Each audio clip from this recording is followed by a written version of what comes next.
पुरुषोत्तम मास महात्म 24वां अध्याय। उग्रदेव को मणिग्रीव सब कुछ बताकर बोला, हे ब्राह्मण, इस समय मुझ पाप युक्त पर आप अनुग्रह करें। मेरे किसी पूर्व जन्म के पुण्य से ही आप इस वन में पधारे हैं। आप उपदेश रूप पदार्थ से हमको कृतार्थ करिए, जिससे मेरा तीर्थ दारिद्र्य क्षण भर में नष्ट हो जाए और अतुल वैभव को प्राप्त होकर मैं स्वेच्छा से विचरूं। उग्रदेव जी बोले, हे महाभाग, तुम कृतार्थ हुए जो तुमने मेरा आतिथ्य स्वीकार किया। इससे तुम्हारा कल्याण होगा।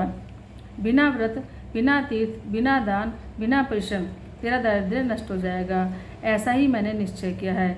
इस मास के आगे तीसरा मास पुरुषोत्तम मास है, इसलिए तुम दोनों स्त्री पुरुष यत्न के साथ श्री पुरुषोत्तम मास में भगवान की प्रसन्नता के लिए दीप दान करना। इससे तुम्हारा दारिद्र्य मूल सहित नष्ट हो जाएगा।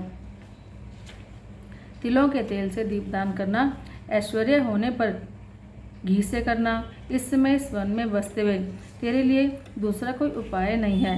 अगस्त्य जी बोले, इस प्रकार कहकर शेष ब्राह्मण दोनों हाथों में मुरली लिए हुए श्री कृष्ण भगवान को स्मरण करता हुआ प्रयाग की तरफ चल दिया। 2 महीने व्यतीत होने पर जब श्री पुरुषोत्तम का महीना आया, तब गुरु भक्ति में तत्पर दोनों स्त्री पुरुष उस मार्ग में दीपक दान करने लगे। आलस रहित वे दोनों ऐश्वर्य के लिए इंगुदी के तेल से दीपक जलाने लगे और इस प्रकार सारा पुरुषोत्तम मास बिताया।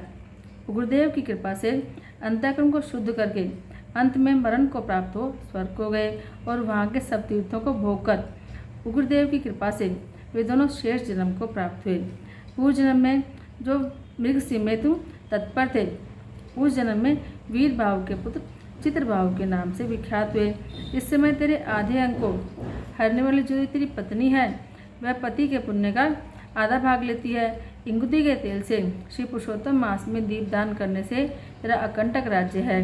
जो मनुष्य घी से अथवा तिलों के तेल से अखंड दीपक करे तो फिर कहना ही क्या है। पुरुषोत्तम मास के दीपक का ऐसा ही फल है, इसमें संशय नहीं है। उपवास आदिकों से पुरुषोत्तम मास का व्रत करे तो फिर कहना ही क्या है। वाल्मीकि जी बोले, इस प्रकार अगस्त्य जी चित्रभाव के पूर्व जन्म की कथा कहकर सत्कार को प्राप्त हो नाथ रहित आशीर्वाद देकर वहां से चले गए। श्री पुरुषोत्तम महात्म की जय।